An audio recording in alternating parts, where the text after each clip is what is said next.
Greetings comrades, Soviet Gaming here. Today I want to talk about something different, about the state of AFK Arena right now and its path from the beginning, because after the mild success of the video, I played AFK Arena for 900 days and this is my account. I want to share my experience of feeling of AFK Arena, not how I progress, but how do I feel about the game, how it's changing, and what you could miss and how it was different back in the day and what to expect. And I will also back it up by some Reddit posts that I kind of feel will fit in this video really good, and we can have some visuals for that as well. So we'll start with the hero timeline. So oversee, you can see when I started playing. That was 9th of March of 2019.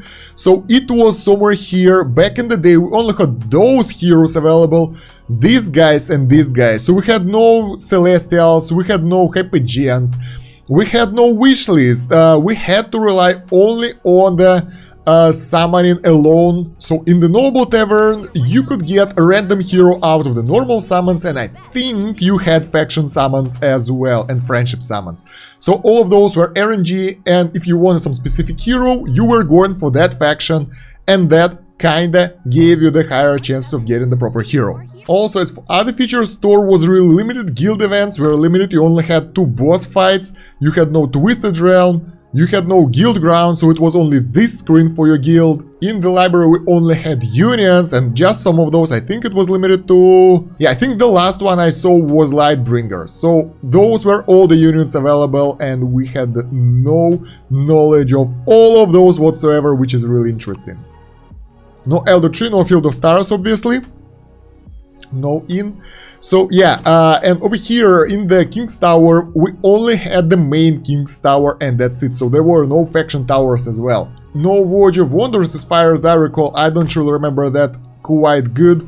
We had those appear somewhere really soon, but yeah, in the Peaks of Time you only had the original Historic Ventures, nothing over here as well, and just some of that, I think. Yeah, I think that was just maybe Rest in Peace or Ancient Ruins limited. So that was a really interesting time when the game just started out, and you actually had to rely on RNG to get whatever you want. Like, you had no way of getting specific stuff that you want. Campaign progress was really slow as well. Most of the guys, like, I remember how people got stuck at chapter 11, chapter 15 or so, so like you couldn't push that far that fast. It requires you a lot of effort. Now it's totally different, yes. So after Celestial heroes got introduced into the game, and we got Athelia. Athelia was a really big hype in the game. That's like the hero that can fit with the most factions. It's really nice. Her skills are fantastic. He can stun one enemy straight away. And yeah guys, we had no Nara back at that time, so the only way to deal with the backline enemies was... I think there was no way to deal with the backline enemies back then. You can only rely on Shemira's ultimate to destroy everyone. So yes, Athelia got introduced. After that, we got Aziz on the next patch, so we got Hypogeans in the game. Those two guys are the oldest Hypo-Cell faction heroes out in the game, and some of those, well, all of those are actually still good, and I'm really happy about that. Getting those Celestial and Hypogean heroes was really hard because there was no stargazing. You had to rely on the luck during your normal summons, friendship summons, or the elite hero crystals, and that was the only way how you can get those guys. Athelia was a dream of many, but not many people could get her. Mostly the progress back then was governed by how much effort do you put into the game, and by that I mean how consistent you are. If you're doing everything daily and doing all the events, you should be okay. Like, most of the people were more or less on the same stage, and the difference between me and the most whales that I got in my friend list and in the guild was about maybe 1 or 2 chapters, not more than that. Well, right now it's the same, but because of the different reasons. I also found this 1-year-old timeline of AFK Arena by White Sushi. I haven't found the recent one. I think maybe I will, but yeah, that's how it went. So basically at this point, at summer 2019, we already had Celestial and Hypogean guys. Chapter 25 was added, by the way, so it was chapter 25 maximum. Can you imagine right now with the guys in the 36 mostly? Then we got more heroes available, more Peaks of Time, Savage Vestas, yes, I was correct. And at 117, in the May 2019, wishlist was added. That was the moment when everyone was, whoa, that's fantastic, really cool, because they were hoping to get those heroes quite easily. It's still not as easy, but as the roster expanded, as more heroes got pulled into the game, it was harder and harder to build up the heroes that you want, because, you know, it was diluted among, like, the chess was diluted among the heroes, right? So now we had the wish list that helped us to build the proper heroes. In June 2019, patch 118, the next one brought us Nara and Bade, and that was Nara introduced really good, Aaron was in the last one, and then the faction towers were released, and that was a big hype because wow, a lot of rewards straight away, just like we hyped about Celestial and Hypogean towers recently. Moreover, Legends Challenger got splitted into the different regions, so that was another thing that I didn't notice because I wasn't really active over there. At 119, which is like one after another, each next patch introduced new stuff. 119 introduced new heroes, King's Tower High Limit, which is like not really crazy, but Strength Gear feature. So we got Tier 1 gear introduced just in 2019, that was so long time ago. Then in July 2019, at 121 we got Rowan, which is still one of the best heroes. We got Mihira the patch before, and we got mercenary heroes added. So now you can borrow the heroes from your allies, and that changed the game completely, because now you can get 3 heroes which will be good, which will help you in the Twisted Realm, that which will help you. By the way, Twisted Realm wasn't existing back then, I think. So you could borrow heroes and progress campaign with your strongest guild and friendship guys, and that was really cool. Then in 122, which is just the next patch, 2019 was really rich with the updates. We got signature items, we got Voyage of Wonders, we got Stargazer hero selection, we got yeah, that's it. And we got twins as well, guys, and Rosalind. So just imagine all that stuff that's still really viable right now and really needed was added all that day back in the day. And that was really big because Voyage of Wonders was really interesting, and the first Voyage of Wonders was Depth of Time 1, which was really complex and interesting because it was interesting mechanics. And for the first few Voyages it was not that easy. It was the new mechanics, it was new puzzles over there, and I expected a lot something like that, but recently, you know guys, sometimes we got easy Voyage of Wonders that can be blindfolded, or you get the hard one. Then we're moving on to the fall of 2019. Before that nothing really serious happened, new heroes got added, Guild Exemplars added. Basically before that you had to friend everyone who you wanted heroes from, now you can just get into the guild who have good Guild Exemplars, and you get those heroes borrowed as a mercenaries, which is really cool. Guild Ground got added, and it was actually reworked, so now you could place your stuff on the battlefield. Before that we had event, I think that was Guild Wars, where you had to attack other people's guild, and Guild Ground was introduced back in the day, but now it got totally into the game. And we got Scrag reward, the first ever rework of the hero. So back in the day, some heroes like Scrag, like Rain, like Isabella were really bad and not really useful whatsoever. Scrag was fodder, just like, I don't know, Tree right now or something like that. Right now, he's still a really good hero up to date, so that was in September 2019. 126. That was the day when Rigby was introduced.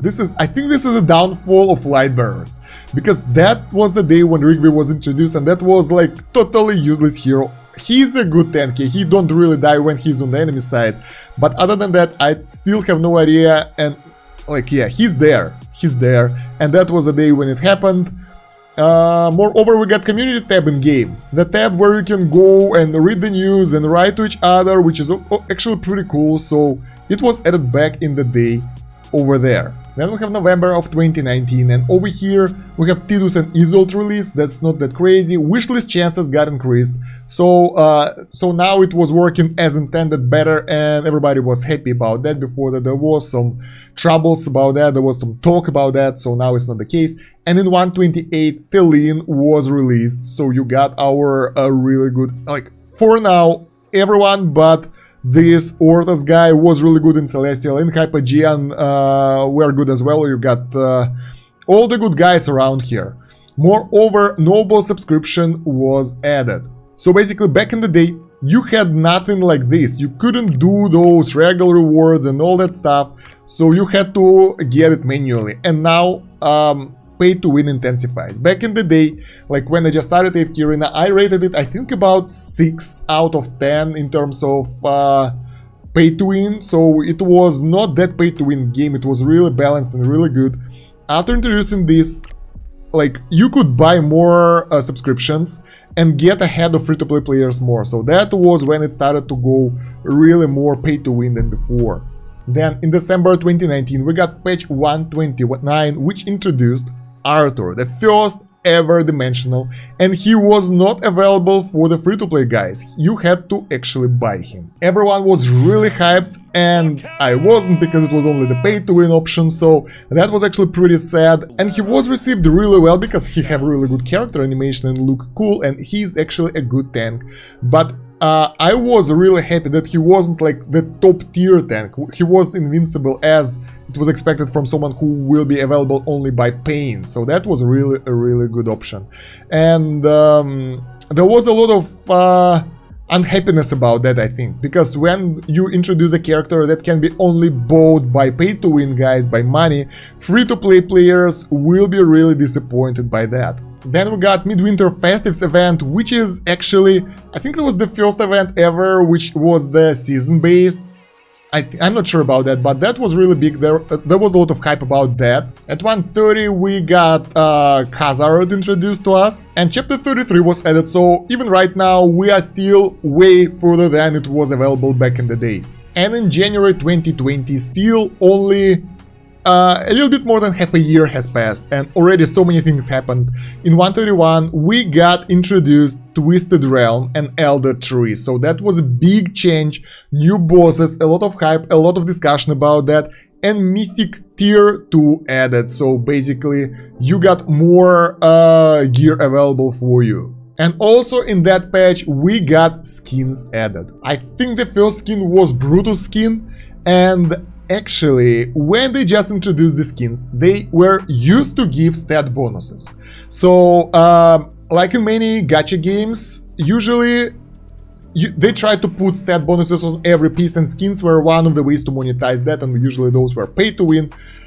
Somehow I actually got Brutus skin. I don't remember the way how you can get him, but yeah, community was really against that because skins are supposed to be cosmetical, and Lilith did a good move and removed the stats altogether from the skins.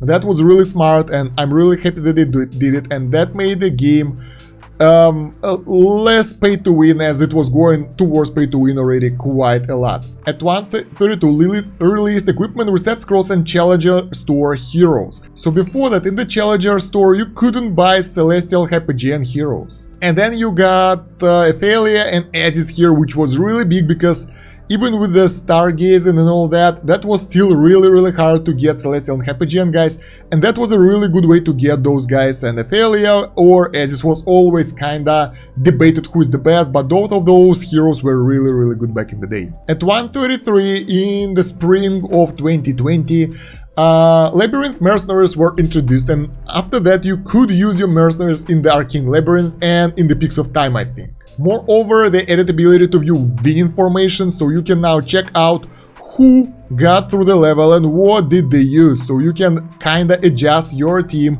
if you have those guys to see how to beat the enemies. Then in the March there were some events. We got Saurus Release, chapter 34 added, and in 135 the major thing, dispatch all on the bounty board, which was really big because before that it was really annoying that you gotta go here and manually go to each of those, do autofill and dispatch, so you couldn't do it automatically, and that saves a lot of time actually. Like, that button is really useful, and I'm grateful for that. And unluckily over here that visual guide ends, so we have to rely on my memory, which is not that good. After this nothing really major happened, and then we got Odin release in 136, gave us Ukyo. Ukyo was the second dimensional, and he was paid to win as well, so you couldn't get him. So there was a little bit of disappointment about Ukyo, but since we already got Arthur, it was kinda okay, and everybody thought, okay, we can't do anything about that. But then 137 happened. So basically, there was an event to get the Tessie skin, and in order to get it, You had to do like several rewards, you know, that event where you have to get those 15 tiles thingies, and the problem with that event was that you could finish it without buying anything. So the last tile was to complete any purchase, and a lot of people, including me, was kinda disappointed in that, because like if it's event, it should be free to play. Like if it's a pay to win option, make it separate. Sell the skin separately like they do right now for most heroes. It's okay, it's normal, it's visual, but it was leaving a lot of sense of disappointment in the people. But since skins don't really give any stats, I was okay with that without getting Tessie with that hair, and I could go with this skin. And as far as I remember, I'm not really sure about that, but I've read it on Reddit that they actually reworked the Tessie's original skin. So she was supposed to be like that with long hair, but she ended up like this with the short hair. Although it's a personal opinion, like I like both of those looks, I'm okay with that. But some people thought that this one was uglier, so they really hated Lilith for doing that prior to the event to milk more money. Not sure about that, can't complain, I'm okay, it's free to play, and with the Tessie looks either this or this one. Then in 138 we got Saurus Release, and that totally changed the meta of the fights, of the boss fights, because as you guys know, that guy is crazy, his damage taking is insane, his ability to heal friends is really good as well. Also, somewhere along those areas in 2020 we got the furniture out. I don't really remember when it happened, so we got the Oak Inn flying in the sky. I can actually look that up. Yeah, it was in July of 2020 when the Oak Inn and furniture was introduced. It was the Whale Inn back in the day, they renamed it after that. But yeah, that changed game a little bit more, and free-to-play guys was kinda, oh my god, now we gotta get the furniture, and it made everything a little bit more complex. Then we got release of some more heroes. At 141 we got another dimensional hero, Nakoruru, if you remember her. And that way you could exchange, like for her you could exchange with the normal stuff like they do now for dimensionals, and everybody was happy about that, so the free-to-play level of the game increased and pay-to-win declined. At this moment, somewhere in the middle of 2020, I think it was about 7 out of 10 pay to win, so you could easily play as free to play, but you should more or less forget about the PvP in the top league, in the Legend Challenger, never get in the Legend Championship, it was back then as well, and moreover the Twisted Realm got harder, so when you started out you could get to the diamond quite easily. Now a lot of strong heroes with a strong furniture, with a strong Durance tree, with everything, got the top spot, so you can't really go for the high rank over here anymore as free to play, unless you specifically focus on building the right heroes and min-maxing.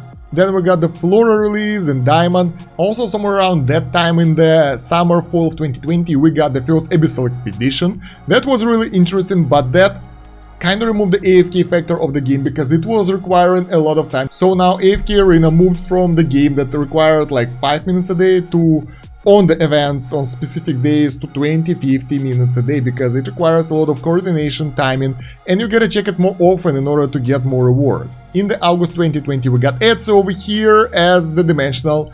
In my opinion that was one of the first free-to-play dimensionals that was really good.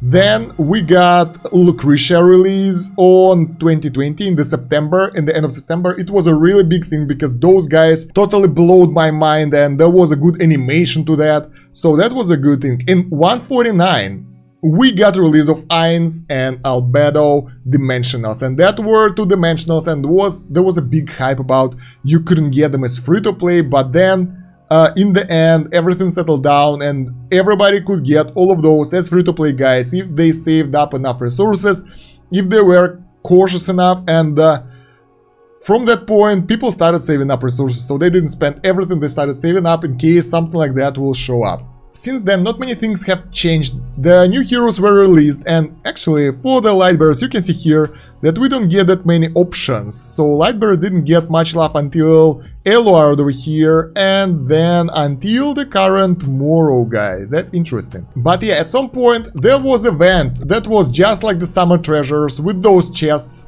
that kinda requires you few $1,000s in order to get to the bottom of this, and there were events, there were visuals, like cosmetical bonuses, but overall, like, that showed me that AFK Arena is trying to go a little bit more pay to win. So when that started, I kinda was wondering what will happen next, but right now those events are normal and they will happen like from time to time. It's okay. So we already reviewed this event, and you know that like the further you are down this line, the better rewards you can get. You get tier 3 stones here, you get a lot of those things over here, while free-to-play guys will end up somewhere here without being able to get even a single silver chest, which is not that good as well. So you only get some minor rewards out of this, not that crazy, guys. All of those things together kinda helped the guys who are whaling, who are paid to win, who are spending money to go way beyond the normal free-to-play guys and low spenders, and that increased the bridge between them, the difference between pay-to-win and free-to-play guys. So right now, as a free-to-play, I'm not even trying to catch up with the pay-to-win guys, because I know that it's impossible because of all the mechanics, because all the Noble Society rewards, because all the events, because all the monthly cards and everything. So those will give you a lot of bonuses whatsoever, like this deluxe monthly card and monthly card are really good. Moreover, VIP level got stuck because you don't really progress that much beyond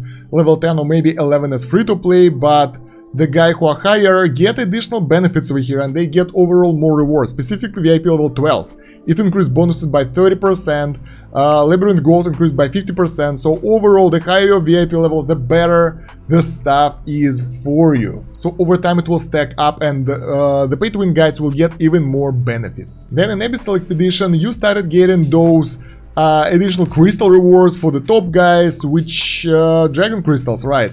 Which you don't really get as free-to-play that much. That's all I've collected during the old time as free-to-play, 131.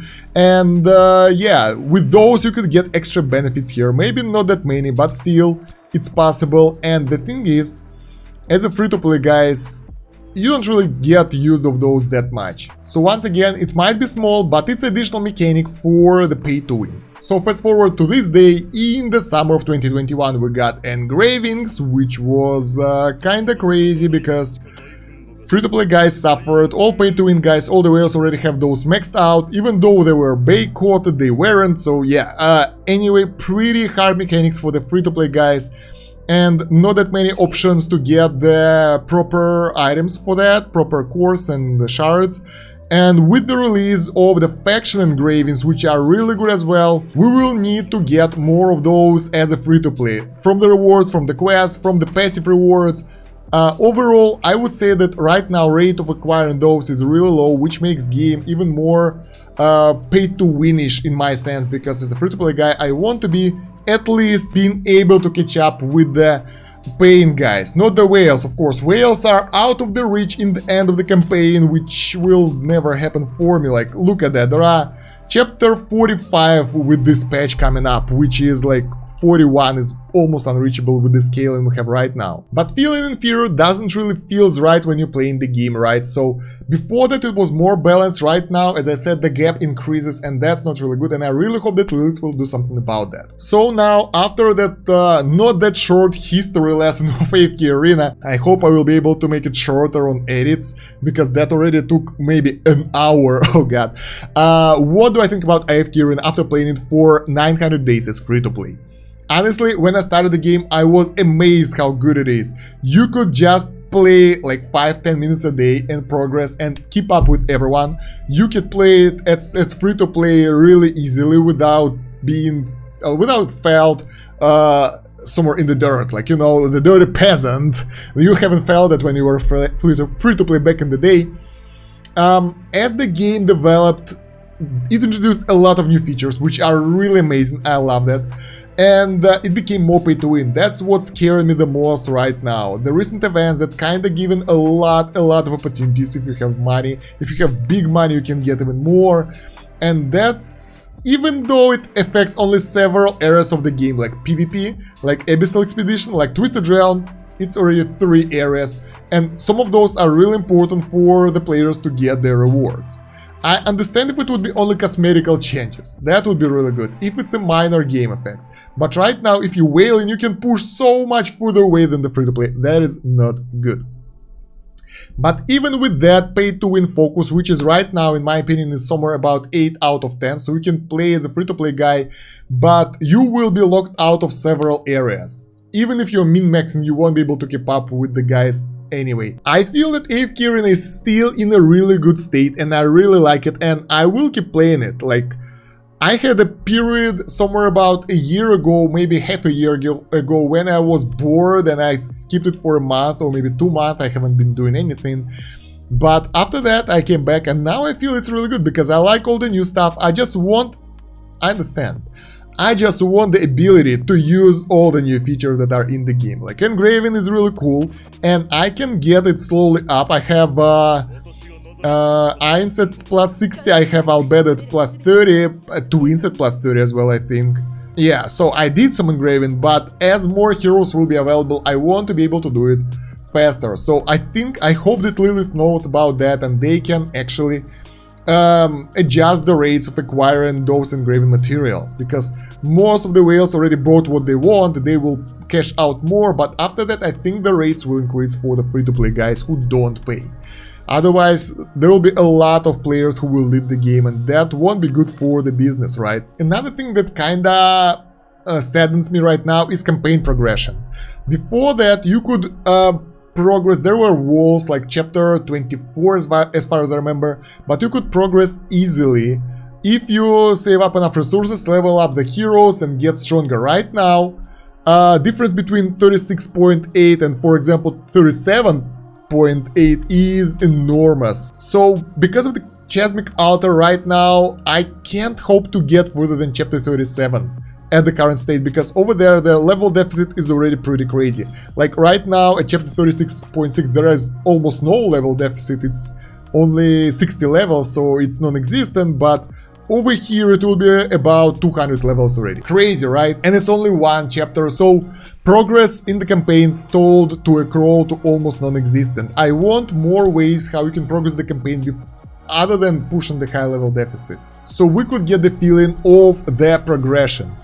Other than that, I'm really looking forward to Abyssal Expedition and all other game modes, specifically the ones that don't require you to level up the heroes where you have martial ratings, because over there, even if you have some heroes at Elite Plus, even if you have the heroes who are not equipped, I always like gear, I always like, you know, the proper equipment for the heroes, but you could actually take part in those on more or less even ground with other people and be okay with that, because you can do the right strategical decisions. I want more of that.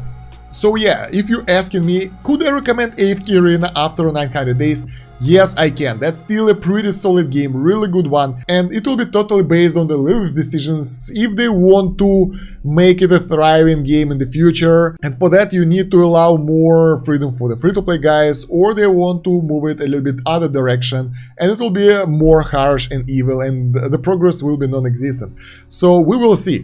Right now in the current state it's really good, and even if you're a new player you will feel a lot of progression because of the Chasmic Altar. So all the chapters before chapter 36 will be way easier for you and you can progress so fast, get so many rewards and upgrade everyone. That will feel really good.